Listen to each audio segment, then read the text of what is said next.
Soy Fernando Díaz Villanueva, hoy es 26 de febrero de 2017 y esto es La Contracrónica.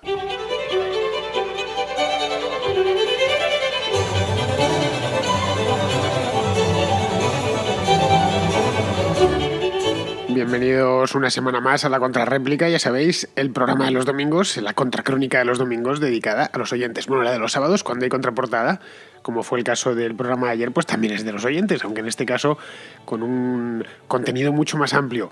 Para participar en este especial de los domingos, aunque ya no es tan especial, pues lo hemos desde hace unos cuantos meses ya venimos haciéndolo y seguiremos haciéndolo mientras sigáis enviando mensajes. Para participar es muy sencillo, tan solo hay que enviar una nota de voz con la pregunta, con el comentario, con la reflexión, con lo que os parezca, que dure aproximadamente un minuto de duración para que quepamos todos al siguiente número, al 690-827909, con el más 34 delante si el teléfono en cuestión está con una operadora que no es española, para que me pueda llegar sin problemas, porque no sé si habrá por ahí por el mundo, el ancho mundo, otro 690-827909, no tengo ni idea, pero hay una posibilidad muy alta para que no termine donde no tiene que terminar. Muy bien, pues dicho esto, pasamos directos, no quiero perder ni un segundo más, y pasamos directos a la contrarréplica de hoy.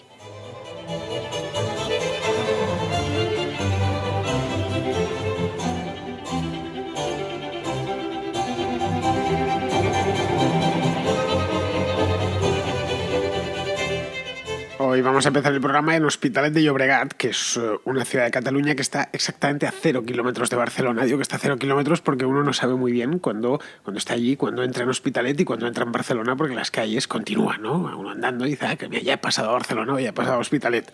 Pues ahí en Hospitalet tenemos a Adrián, que es uno de los oyentes más fieles de la Contracrónica. No hay contrarréplica en la que no tenga una pregunta suya, de lo cual me alegro mucho. Adrián, que tiene voz, no sé qué edad tiene, pero tiene una voz de ser un chico joven.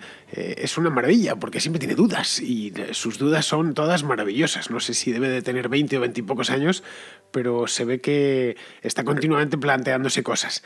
La pregunta que se ha hecho esta semana y que me la ha hecho llegar para que se la conteste o por lo menos le dé mi opinión y mi visión del asunto es sobre Japón. Japón, bueno, es un país que se podría decir que está quebrado, tiene un 200% de deuda pública. Tiene una población envejecida que además cada vez lo será más porque no acogen inmigración y no se renueva, o sea, no vienen nuevos jóvenes. Y además el Estado, pues, bueno, por algunas noticias así sueltas que he visto, iba subiendo impuestos, como por ejemplo para pagar las pensiones y todas estas historias. Y además está utilizando la expansión monetaria que nosotros como buenos socialdemócratas, bueno, nosotros no, el Banco Central Europeo, hemos utilizado también y que no ha servido para nada, porque esto de la expansión monetaria pues no ha servido para nada.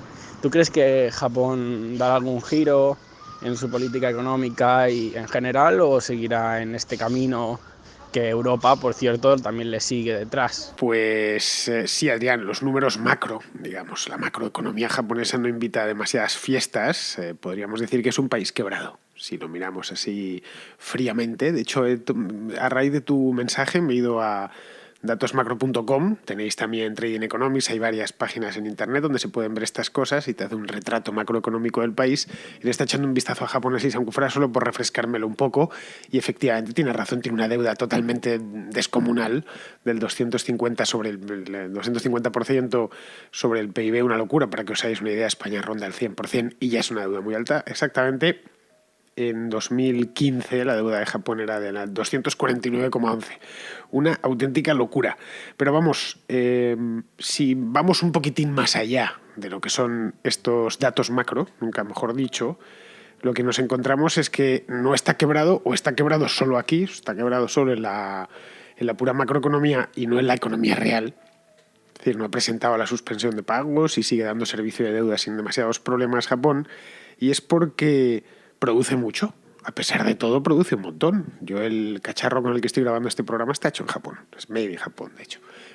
La moto que conduzco está hecha en Japón. Y si no está hecha en Japón, es de marca japonesa, desde luego. Las cámaras de fotos que más me gustan están hechas en Japón. O son tecnología japonesa en muchísimos casos, incluyendo, por supuesto, su óptica. La marca que más utilizo ahora mismo, que es Sony, son cámaras japonesas, pero tengo aquí mismo una Sigma. Por cierto, un Cameron, una DP1. Pues esta ya con unos cuantos años, por hacer unas fotos excepcionales. Sigma también es japonesa. Podemos seguir, es decir, hacer una serie de productos, no hablamos ya de automóviles, los Mazdas, los, qué sé yo, los Hondas y todos estos. Honda creo que es la empresa, o Toyota, la empresa más grande del mundo de automóviles, es decir, producen mucho y de alta calidad. Es decir, es cierto que tiene una deuda muy alta, eso es innegable, ¿no? Pero también es cierto que tiene una tasa de desempleo ridícula. Exactamente, he ido a mirar cómo cerró el año pasado. El cuarto trimestre de 2016, Japón tenía una tasa de desempleo del 2,9%. Esto, en fin, la mayor parte de países del mundo para si la quisieran. De tal manera que tienes una deuda muy alta, pero puedes devolver esa deuda, puedes ir por lo menos repagándola sin demasiados problemas porque tienes a todo el mundo trabajando, ¿no? Miramos su rating crediticio, es decir, lo que ven las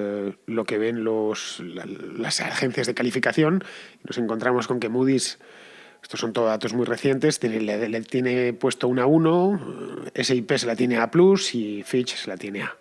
Si nos vamos a España, por ejemplo, pues nos encontramos con Ba2, BBB+, y BBB+. Es decir, estamos comprando dos países del primer mundo, ¿no? Pero vamos, que el panorama que tiene, incluso muchísimos de sus datos macro, son buenos.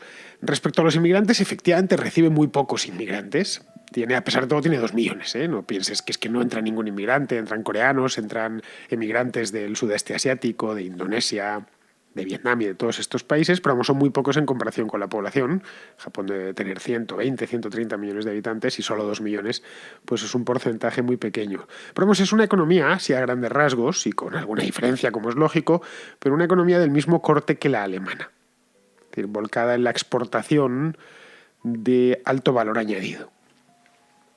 Es decir, que no exporta cosas baratas, en una palabra. Lleva ya muchísimos años, desde los años 70, 80, que se especializó en eso, en cámaras como la Sigma DP1 que tengo encima de la mesa. Cámaras que son caras, cámaras o automóviles que son caros, o maquinaria que es cara, maquinaria de precisión y cosas por este estilo, ¿no? Cualquier producto japonés, de hecho, cuando ves algo que pone Made in Japan, sabes que es un producto bueno, de altísimo nivel. Sabes que está muy bien hecho, que está bien trabajado y por lo tanto, lógicamente es caro. Una cosa parecida a lo que pone cuando ves que en un sitio pone Made in Germany, ¿no? Luego, aparte de eso, tiene una institucionalidad muy bien asentada. Es un país con una democracia muy madura, muy poca corrupción, los países con menos corrupción del mundo, muy baja criminalidad. Es decir, una serie de indicadores que te dicen que es un país donde crea riqueza. Y hacer negocios. No es el mejor país del mundo, obviamente, no es Singapur, no es, Luxemburgo, pero está bien situado. Está incluso para hacer negocios en el ranking de Doing Business, está mejor situado, no mucho, pero mejor situado que España. Sus problemas son, por lo tanto, más a largo plazo que a corto. Es decir, yo creo que va a poder, a pesar de tener un 250% de deuda sobre el PIB, va a poderla pagar. Te he hecho un pequeño outline del país así general. Creo que sus problemas están a 20, 25, 30 años vista. Dirías, bueno, pues no se preocupan de ellos. Pues al final nos estamos preocupando siempre de mañana, de pasado mañana, del año que viene. No solo los políticos, que eso es por descontadísimo ya, que lo que ellos buscan es la reelección, sino nosotros mismos. Dentro de 30 años todos calvos. No debería ser así, deberían replantearse el problema de deuda que tienen y la bola que han hecho, sobre todo con, como la llama Dani, lo del gas de la risa monetario, ¿no? Que eso lo hemos copiado luego en Europa. Pero bueno, ten en cuenta que aunque tengan una institucionalidad muy asentada, no dejan de estar gobernados por políticos con horizontes temporales muy cortos. Están pensando en pagar las pensiones, un país muy envejecido, es cierto, pero vamos, tan envejecido como España, ¿eh? La esperanza de vida es muy alta, tienen a mucha gente jubilada, un gasto público disparado, aun con todo sobre PIB es más bajo que el de España, un gasto público sobre PIB que no lleva el 40%, pero vamos, tendrán problemas, pero aproximadamente yo calculo eso en un cuarto de siglo más o menos, porque se les habrá muerto ya una parte de la población considerable. También es cierto que es esa parte de la población que ahora mismo está pensionada, es decir, no lo sé, no soy adivino, pero vamos, no es ni muchísimo menos una economía de la que yo creo que haya que preocuparse, decir esto se va a ir al carajo. No es el caso. Tiene sus problemas, a la vista están, especialmente el de la deuda, pero lo otro, la economía japonesa tiene muchísimas, pero muchísimas fortalezas. Muy bien, espero con esto habértelo Adrián, habértelo explicado más o menos en, pues eso, en 5 minutos, pero tampoco hay mucho más tiempo aquí en la contrarréplica. Bien, tengo más notas de voz. Tengo una que viene de Jaén. Estábamos en Hospitalet de Llobregat y nos vamos bastante más lejos, al sur de España, Jaén, donde está Jorge, que me hace una pregunta sobre funcionarios. Bueno, como sabes, España está dividida en municipios, provincias y comunidad autónoma y, digamos el Estado, ¿no? ¿No te parece un poco excesivo que tengamos un nivel de funcionarios, de trabajadores públicos tan alto, sobre todo en el ámbito autonómico? Porque hacemos una división territorial de España en autonomías que a su vez tienen sus propios tribunales de justicia o los tribunales superiores de justicia, tienen también su propio gobierno, su propio ejecutivo, su propia asamblea legislativa con sus asesores. ¿No te parece que tenés tantos políticos, como se diría la expresión vulgarmente, chupando del bote, no hace que parte de nuestros impuestos, que ya son bastante altos en este país, estén para sufragar eso? ¿No consideras que sería acertado quizá un Estado sin tantas divisiones territoriales ni autonómicas y que el dinero se destinase a las personas en vez de a los políticos? Gracias. Pues sí, Jorge, yo personalmente creo, y lo he dicho más de una ocasión, creo que en España hay demasiados funcionarios y demasiados políticos, muchos más de los que podemos mantener. Es una cosa que repito bastante a menudo y no solo de viva voz, sino también lo dejo por escrito y lo he sacado datos. Tenemos 3 millones de empleados públicos, un montón de políticos, asesores, etcétera. La idea es ir reduciéndolo, es decir, que la nómina pública sea menor. Por lo menos es lo que pienso yo, que creo que la riqueza la crea el sector privado y no el sector público. Si estuviese aquí Eduardo Garzón diría lo contrario, ¿no? Son 3 millones, pero debería haber 9 en lugar de 3, entonces significa que seríamos muchísimo más ricos. Pero bueno, yo no soy Eduardo Garzón, soy liberal y Eduardo Garzón es socialista, entonces tenemos apreciaciones de lo que es la riqueza y de cómo un país prospera muy diferentes. Bien, para que hubiesen menos políticos y menos funcionarios, es decir, menos sector público, en una palabra, yo creo que lo mejor es descentralizar todo lo posible. Es algo que repito mucho desde aquí, desde la contracrónica. Es decir, entidades administrativas pequeñas y genuinamente autónomas. Y dices, no, pero eso es exactamente lo que tenemos en España. No, en España no tenemos entidades. La Junta de Andalucía, como bien sabes, de pequeña no tiene nada. Andalucía, de hecho, es un país. No sé si de superficie es como Portugal, pero más grande que Portugal, pero de ahí debe andarle, ¿eh? Y de población casi. Es decir, hay algunas comunidades autónomas pequeñas, pero el resto algunas son bien grandes. Qué sé yo, Galicia también es muy grande, las 2 Castillas no digamos, aunque están mucho menos pobladas, la propia Andalucía, la Comunidad Valenciana. La idea es que cuando una unidad política es pequeña, tienes los políticos y los funcionarios que puedes mantener. Esta idea también la he repetido muchas veces. Y además obligas a esos políticos y a esos funcionarios a apretarse el cinturón, a justificar mucho el gasto. En los estados grandes, de hecho, el gasto se difumina. Nadie sabe realmente de dónde sale. Se crean grandes aparatos de gasto, grandes aparatos estatales de gasto. El ejemplo más claro es la Unión Europea y la Administración Europea. Aquí tenemos no solo municipios, comunidades autónomas, comarcas, consejos insulares, tenemos también la Administración Europea muy grande que gasta un dineral todos los años, pero al distribuirse entre 27 países, ahí sí que ya directamente ni se nota cuánto nos cuesta cada diputado europeo, cuánto nos cuesta cada proyecto comunitario. No tenemos ni puñetera idea. En cambio, sí sabemos muy bien cuánto está costando hacer un puente en una comarca concreta. De ahí que los estados grandes sean tan difíciles de fiscalizar. En los pequeños queda todo mucho más a la vista. Por ejemplo, no sé, los cantones suizos, lo he puesto muchísimas veces el ejemplo. Además, los obligas a cooperar entre ellos, pues por ejemplo, para ofrecer ciertos servicios a la comunidad. Vamos, mi idea, así de manera general, es esa. La he ido desarrollando a lo largo de infinidad, cientos de programas. Bueno, y la seguiré desarrollando siempre que me lo preguntéis. Muy bien, espero con esto haberte respondido, y si no te he respondido, pues vuelves a preguntar, Jorge, porque tengo que pasar al siguiente, que se llama como yo, que se llama Fernando, y está muy cerca de ti, Jorge. Mira, en Ciudad Real, en la provincia de Ciudad Real, que está justo encima, en la cara norte de Sierra Morena. La pregunta que me hace llegar Fernando es más que política histórica. Me viene a preguntar sobre la transición. La época histórica que más me gusta es el siglo XX. Las guerras mundiales, la formación de Europa, la guerra civil, la transición española. Es de esta última sobre la que te pido tu opinión. Si bien es cierto que la teoría generalmente aceptada sobre la transición de la dictadura a la democracia se vio principalmente a los 2 actores políticos con sentido de Estado, que eran el rey Juan Carlos y el ya fallecido Adolfo Suárez, sin olvidarnos de secundarios como Felipe González o Santiago Carrillo. Yo me pregunto, ¿fue tanto así? ¿Es tan cierta esta teoría o esta suposición que todos tenemos?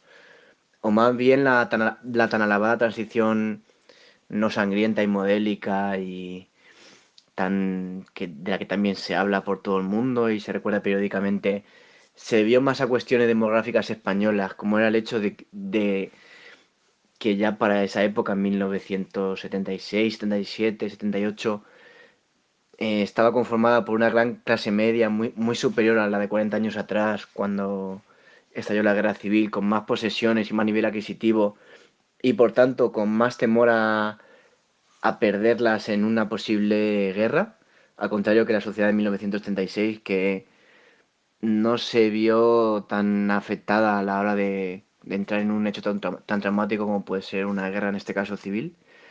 Es una teoría esta que he leído autores como Juan Eslava Galán, por supuesto no apoyada en otros libros más amiguistas de la teoría oficial, como pueden ser Abel Hernández en su libro sobre Suárez y el Rey, o en la biografía que Villalonga escribió sobre este último. Por último, también una segunda cuestión importante relacionada con ello es si el golpe de Estado se trató realmente de un golpe blando, conocido o semiconocido por el rey, y si este fue finalmente abortado por Tejero porque no aceptó el gobierno de coalición que Armada le presentó, al estar formado este por gente como Carrillo y Felipe González. Pero que al contrario que lo que se supone que también en la teoría oficial, el rey, si bien no quería saber, para en caso de no salir bien, como al final no salió, no ver manchadas sus sangres, no ver manchadas sus manos, sí estaba en parte de acuerdo con él y es algo que me encaja porque sí que es algo sabido que estaba ya harto de un defenestrado Adolfo Suárez y quería echarlo y esta era una buena manera, este golpe de Estado. Bien, Fernando, yo prefiero llamarla transacción más que transición. Transacción porque consistió esencialmente en... Y transacción se lo habrás leído además a Slava Galán, ya que me lo citas en la nota de voz. Se lo cogí directamente a él la palabra porque me encantó. Slava Galán es un autor que me fascina, me parece un historiador magnífico y un narrador como poco sabido en España en los últimos 50 años. Pues básicamente era, vamos, una parte, los que estaban en el machito, los que estaban subidos al barco, que al franquismo, el poder, lo que hicieron fue intercambiar legitimidad, que esa se la estaba dando a la oposición, legitimidad de cara al exterior, obviamente, pues en los años 70 ya no se llevaban las dictaduras de partido único, a cambio de dejarles o de hacerles un hueco en el barco. Simplemente fue eso. Y se hizo de una manera, pues, lo más incruenta posible. No incruenta del todo, pero lo más incruenta posible. Que en España además se hiciese de esta manera tan incruenta o de esta manera tan pacífica, pues se debió a varios factores. Uno de ellos, yo creo que el fundamental es que la España del 75 no era la España del 36, pero no era la España del 36 casi en ningún aspecto. Eran muchas veces los mismos que habían vivido del 36, en el 75 todavía había mucha gente que había hecho la guerra y que había vivido la República y que había vivido la época de Alfonso XIII, es decir, habían pasado solo 30 años, pero también había muchos españoles nuevos que no la habían vivido, que la habían vivido de niños y no se acordaban. Pero vamos, no lo era económicamente, no lo era ideológicamente, es decir, no había esas banderías ideológicas en la España del 75 que sí las había en la España del 36, no estaban con las espadas en alto, ¿no?, esperando a degollarse, ni muchísimo menos. El mundo que la rodeaba también era distinto, el mundo de los años 30 era un mundo muy convulso, el mundo de los años 70 era un mundo más o menos pacífico, ¿vale?, partido en bloques, pero no existían esos excesos, no estaba Hitler en Alemania, ni Stalin en Rusia, ni Mussolini en Italia, ni nada por el estilo, ni el mundo se encontraba al borde de una guerra, como si sucedía en el año 36. Es decir, hubo una serie de cosas que coadyuvaron a que no se terminase liando. Eso se sumó, pues la gente, pues como bien se ha apuntado muchas veces, había una clase media, la gente tenía un cochecito y un pisito y una casita en la playa y expectativas y había podido mandar a sus hijos a la universidad y eso contaba. Respecto a lo del golpe de Estado, Fernando, pues... aquí creo que te voy a decepcionar, porque no por nada, sino porque me haría falta no todo este programa, me haría falta un programa entero. Así que casi mejor que lo dejo para una contrahistoria, esto del golpe de Estado, a ver si me animo, como total hago una a la semana, pues de una manera u otra terminará saliendo sobre el golpe de Estado de una manera más descriptiva. Yo soy poco dado a conspiranoias y cosas por el estilo, de una manera más bien descriptiva, pero con idea de aclarar un poco qué es lo que pasó exactamente. Por cierto, se acaba de cumplir el aniversario, este día, el 23 de febrero, y no sé, quizá cuando la haga te guste, y en el caso de que no te guste, pues me llamas y me lo dejas claro por qué fue así.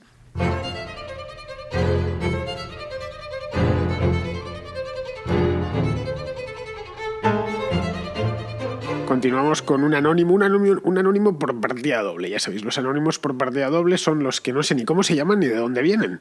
Entonces, que no me ha dejado directamente. Estos son muy graciosos porque le dan a grabar al microfonito ese que aparece en el WhatsApp y directamente te asaltan con la pregunta sin presentarse ni nada. Bueno, pues este es uno de ellos y me hace unas preguntas en torno al liberalismo. La primera pregunta es acerca de los rasgos de las condiciones, tanto humanas como espirituales, que cree Fernando que tiene que tener una persona para poder recibir el apelativo de liberal. La segunda es si no cree Fernando que ese nombre de liberal, esa palabra se ha degradado mucho en los últimos tiempos. Y por último me gustaría conocer un modelo o una persona, un personaje histórico o cercano a Fernando que cumpla esos rasgos de liberal y que pueda recibir ese nombre. Pues esto es relativamente fácil de responder. Ser liberal, o qué es lo que tiene que tener una persona para ser denominada liberal o que a sí mismo se califique como liberal, pues es fácil. Yo creo que creer en la libertad individual, y no en libertades colectivas, nada por el estilo, y en una sociedad basada en contratos libres y voluntarios. Tan sencillo como eso. A partir de ahí ya puedes construir un montón, pero la base principal es esa. Respecto a la degradación de la palabra liberal, como me dices, ¿no? Que la palabra está un poco degradada y tal, pues sí, obviamente. Pero es que, a ver, ¿cómo te lo explico? La palabra en sí es muy polisémica. Muchísimo, más de lo que muchas veces nos imaginamos. He ido a buscarlo a la Real Academia, al diccionario de la Real Academia, este que tienen aquí en internet, ¿no? En rae.es, y me han salido 8 acepciones, hasta 8. Las tengo delante. Del latín liberal, del latín liberalis. Primera. 1. Generoso o que obra con liberalidad. 2. Partidario del liberalismo. 3. Perteneciente o relativo al liberalismo o a los liberales. 4. Que se comporta o actúa de una manera alejada de modelos estrictos o rigurosos. 5. Comprensivo, respetuoso y tolerante con las ideas y los modos de vida distintos de los propios y con sus partidarios. 6. Propio de una persona liberal. 7. Dicho de una profesión, que consiste principalmente en una actividad intelectual y requiere un título académico para su ejercicio. Y 8. Y final, que ejerce una profesión liberal. Todo eso es como lo recoge la academia. Es decir, si ya la definición, digamos, académica es tan variada, pues puedes imaginarte lo que ha dado de sí en el mundo real, con el desgaste propio de que sufren las palabras en la boca de sus hablantes, ¿no? Liberal al final ha terminado significando de todo. La palabra además es bonita porque viene del latín liberalis, ¿no? Y de la raíz es la misma que libertad.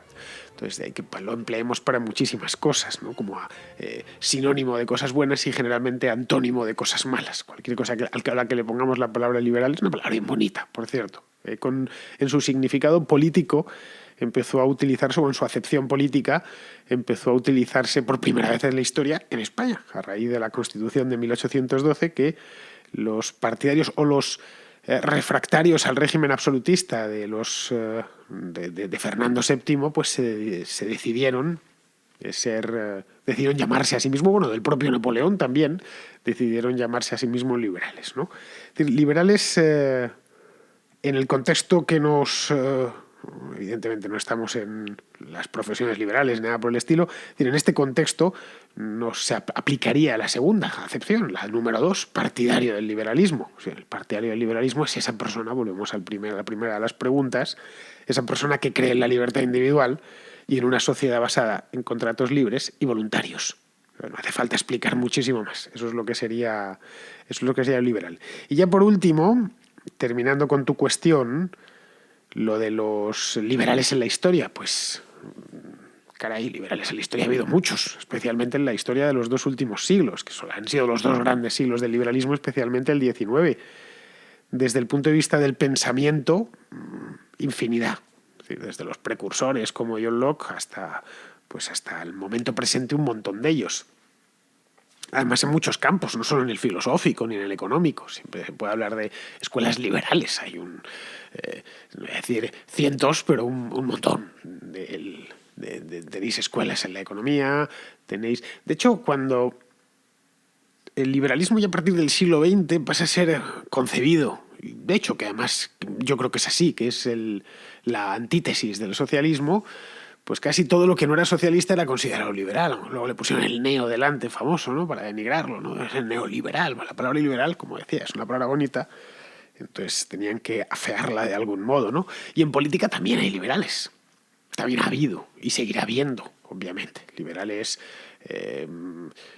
para todos los gustos. Tienes liberales más conservadores, menos conservadores, más progresistas, menos, liberales sociales, pero lo que es el germen, es decir, esas personas que creen en la libertad individual, que anteponen la libertad individual ante otras cosas y creen firmemente en sociedades basadas en contratos libres, que la gente contrate y que los contratos sean la fuente del derecho, digamos, pues ha habido muchos y seguirá habiendo muchos. Es decir, no hay que darle muchas más vueltas. Lo que no vas a encontrar es modelos puros. Simple. Pero es que los modelos puros, es decir, los modelos de santidad, solo los vas a encontrar en la religión. Muy bien, pues dejamos aquí a nuestro querido anónimo, a ver si el próximo mensaje nos dices al menos cómo te llamas. Ya he dicho muchas veces que me gusta llamar a la gente por su nombre, porque a mí me gusta que lo hagan conmigo. Nos vamos a Cádiz, en este caso tenemos el nombre, se llama Rafael. Pues Rafael lo que me pide es que haga una serie de predicciones y no sé yo, sinceramente te lo digo, Rafael, si voy a estar a la altura. Quisiera hacerte varias preguntas sobre la automatización y la inteligencia artificial cuando avance dentro de unos 50 a 100 años. La primera, ¿cómo crees que actuarán los estados del primer mundo cuando haya mucha más población y muchísima parte sea prescindible? Segunda, ¿cree que las élites que nos gobernarán consentirá que solo trabajemos 1 o 2 horas al día y tengamos mucho tiempo libre y ocio, o nos dejarán prácticamente morir de hambre? Tercera pregunta, ¿crees posible una catástrofe maltusiana o colapso dentro de unos 100, 150 años, cuando toda la humanidad, que viviremos muchos más años y además seamos muchos más y todos querramos las comodidades del primer mundo? ¿Qué crees que puede pasar? No quiero ser agorero, pero entre escuchar lo que dice Christine Lagarde o lo que documenta el científico Antonio Turiel, yo le hago más caso al último. Y por último, y la pregunta esta más importante, tengo un niño y una niña, todavía son chiquitos. Quisiera saber tu consejo sobre qué sería lo más recomendable que estudiaran o que se prepararan para el futuro. Pues muy bien, Rafael. A ver, primera cosa, y antes de nada, antes de meterme en harina con tus preguntas, lo primero es decirte que yo no soy brujo, ni pitoniso, ni nada por el estilo, ni tengo una bola de cristal aquí en la mesa, y por lo tanto no puedo predecir el futuro, no lo sé. Puedo dar mi opinión, pero vamos, que no vale, no sé si lo mismo que la tuya, pero debe rondar por ahí, o la de cualquiera. Mi opinión, evidentemente, la fundamento sobre conocimientos que tengo laterales, pero eso no significa para nada que vaya a acertar. De hecho, y esto es algo que deberíamos tener claro todos, predecir es imposible. Y el que diga que puede predecir el futuro es un farsante, un charlatán. Nadie puede predecir el futuro. No, lo sabemos, desconocemos el futuro. Todas las predicciones que se hacen, casi todas, y si no todas, pues sí, prácticamente todas fracasan. Y la que acierta es generalmente por pura casualidad. El predicciones a largo plazo, estoy hablando, no predecir lo que va a pasar mañana, que bueno, evidentemente es algo muy cercano y ahí sí puede ser un poco como con el tiempo, ¿no? Yo te puedo decir, si mañana o pasado mañana va a llover en Madrid, lo que no te puedo decir es qué tiempo hará en el año 2077 en Madrid, durante el mes de febrero. Es previsible que haga frío. Ahora, no te puedo decir las temperaturas exactas. Si durante ese mes la temperatura media va a ser de 7 grados o va a ser de 12, o va a ser de 1, no tengo ni idea, pero ni yo ni nadie. De ahí que esas cosas que hacen estos partidarios del calentamiento global, que dicen, no, iba a aumentar tanto la temperatura, y aquí va a llover menos, y allí va a llover más, y aquí va a haber desprendimientos de tierras, a mí siempre me tienen fascinado. Pero vamos, además, estas ya relativas a las cosas humanas, es peor todavía. Aparecen un montón de cosas imprevistas que desbaratan todas las predicciones. Pero bueno, dicho esto, y dejada clara mi postura o mi incapacidad, por cierto, compartida con todo el género humano, para predecir el futuro, vamos allá. Es que no me amilan, ¿no? Si me haces unas preguntas y me las numeras, yo te las respondo numeradas. Voy a respondértelas las 4, además. Bien, la primera. Nunca creo, escúchame bien, que llegue a haber grandes cantidades de gente prescindible. Ya está. No hay grandes cantidades de gente prescindible. Así te lo digo. Los 5.000 millones de personas que se han incorporado a la humanidad en el último siglo así lo atestiguan. Sí, se han incorporado 5.000 millones de semejantes, entre los que figuramos tú y yo, por cierto, que no estábamos vivos hace un siglo y no somos prescindibles. Yo, desde luego, no lo soy. Yo tengo mi empleo, siempre he tenido un empleo y espero tenerlo hasta el día que estire la pata. Lo único que, evidentemente, no tengo un empleo que mi tatarabuelo no hubiera podido ni imaginar, bro, ni mi tatarabuelo ni mi abuelo, ni yo mismo hace 25 años. Los empleos, al igual que se destruyen unos, aparecen otros. Esa sería la primera. La segunda, las élites no son las que te dan de comer. Es decir, las élites no llega una élite todas las mañanas y te da la comida y te mete como a los presos, ¿no? Un plato por debajo de la puerta. Por lo tanto, no creo que puedan dejar de morir de hambre. Es decir, Rafael, te das de comer tú mismo. Te das de comer tú mismo sirviendo a los demás en el mercado. Yo, desde luego, siempre me he dado de comer así. Y antes, cuando me daban de comer, cuando era un menor de edad, me daba de comer mi padre porque él servía a los demás en el mercado. El mercado es un sistema de servicio en el que tú puedes abrirte paso en la vida si haces algo útil para los demás. Nada más. Entonces, ¿por qué hay que temer? Mientras tus hijos, tus nietos, tus bisnietos sepan ser útiles, es decir, servir a los demás, no a los políticos, ni a las élites, ni a los demás, sepan aportar algo a los demás, no es que sobrevivan, es que podrán comer, y si aportan algo muy valioso, te aseguro que vivirán muy bien. Bien, la tercera. Yo no veo ninguna catástrofe maltusiana porque no ha habido ninguna catástrofe maltusiana desde que Malthus hace más de 2 siglos anunció su inevitable catástrofe maltusiana. Los seres humanos no somos ratas, ni cucarachas, ni nada por el estilo. Somos seres humanos y tenemos una capacidad inventiva de la que las ratas no disponen, ni las cucarachas tampoco. Entonces no lo veo. Y si no lo ha habido en los últimos 2 siglos, cuando la población se ha multiplicado por 7, pues no tiene por qué haberlo a lo largo del próximo siglo, que la población no se va a multiplicar tanto. Ninguna previsión demográfica nos dice que... Lo comentaba el otro día, de hecho. No me acuerdo el dato exacto o el día exacto, sí, creo que fue hace un par de días, a lo largo de esta semana pasada. Actualmente hay en la Tierra unos 7.500 millones de personas, pues para finales de siglo se esperan que haya 11.000 millones.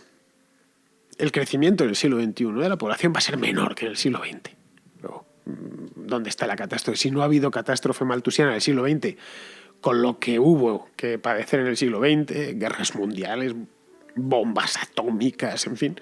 porque habría siempre puede haber como dicen en inglés, un global disruption, ¿no? Que aparezcan los extraterrestres o que, qué sé yo, que la Tierra deje de girar. Bueno, en ese caso, pues sí, pero no se debería... estamos hablando de ceteris paribus y las cosas siguen más o menos como están, no tiene por qué haber catástrofe maltusiana alguna. Y ya por último, la cuarta de las preguntas, que creo que es la más interesante de todas, sinceramente, es decir, respecto a tus hijos, pues... yo no soy quién para decir lo que tiene que hacer nadie con sus hijos, pero bueno, ya que me lo preguntas, yo creo que lo que deberían hacer es prepararse en lo que a ellos se les dé bien, porque ahí tendrán una ventaja comparativa sobre los demás. Esa es mi opinión personal, ¿vale? Y, es decir, lo que se les dé bien, lo que a ellos se les dé bien hacer. Siempre a todos tenemos algo en lo que destacamos. Cada persona, además, en una economía sofisticada como la nuestra, te permite una economía muy simple, en la que consiste poco menos que en cazar y subsistir. Ahí es difícil sacar la cabeza. Pero la nuestra, con una división del trabajo tan profunda, que hay trabajos para todo, que hay especialidades para todo, Pues bien, ahí es lo que yo recomendaría a cualquier niño. Tú adelante. Sé trabajador, nunca te des por vencido. Le daría más consejos de estos filosóficos que otra cosa, ¿no? Le diría, tienes que estudiar para hacer una buena. Jamás le diría que hiciese una oposición, por supuesto. Pero le diría, no, y tienes que aprender y ser ingeniero, no sé qué, o médico, o tal, ¿no? Porque eso es lo que tiene futuro. Tú no sabes lo que tiene futuro. Ya digo, hacemos muchos de nosotros trabajos que no existían hace 30 años. Y además, lo que se te da bien es algo que lo haces sin demasiado esfuerzo. Es decir, que además no sufres y la mayor parte de las veces disfrutas con ello. Luego, otra peculiaridad de lo que se te da bien, las cosas que se te dan bien, que haces con facilidad, que haces con soltura, que las haces mejor que los demás invirtiendo mucho menos esfuerzo y que a poco que inviertas esfuerzo las haces de una manera magistral, pues eso no hace falta que se lo digas tú, ¿eh? Ellos lo saben mejor que tú y naturalmente mejor que yo.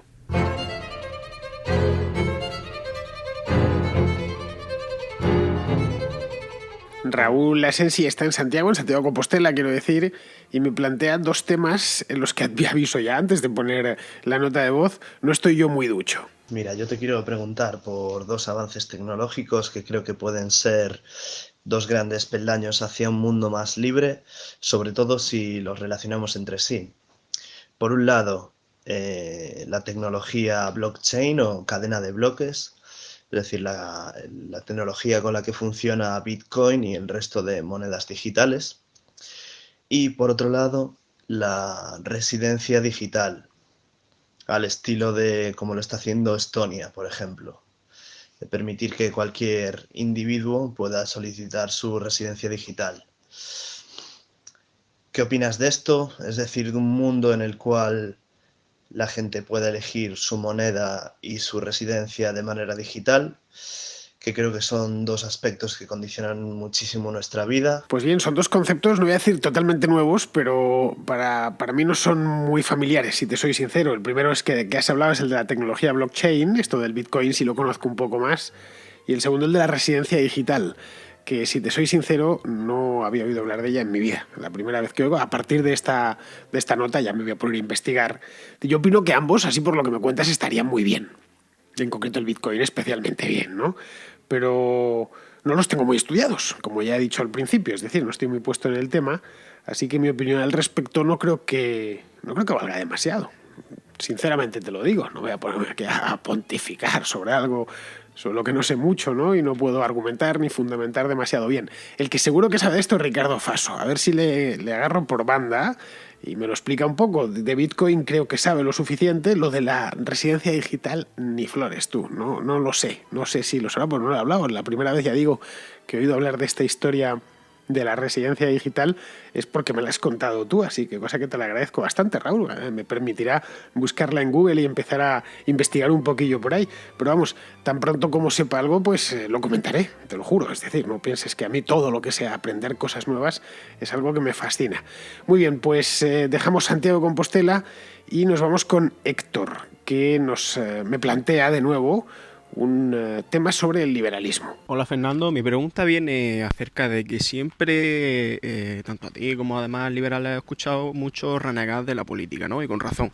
Razón no falta, ¿no? Para no estar de acuerdo con la filosofía política, ¿no? Del navajeo, del quítate tú me pongo yo, etcétera, ¿no?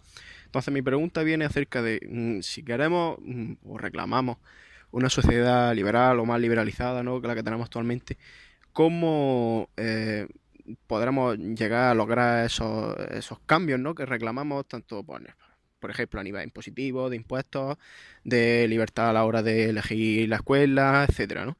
¿Cómo se puede lograr esos cambios si al final todos renegamos de la acción política? Porque al fin y al cabo, por mucho que cale la sociedad civil, si luego al fin y al cabo no hay un partido o un medio que canalice ese ideario, esa ideología, no se refleja luego en acciones, ¿no? Entonces mi pregunta sería ¿cómo harías tú para lograr que esa idea se transforme en acciones políticas, etcétera, ¿no? Porque mi razonamiento viene ahí un poco a a poner en duda el hecho de que si siempre renegamos de la política, nunca vamos a lograr cambios significativos a nivel, pues, en fin, de nuestra sociedad.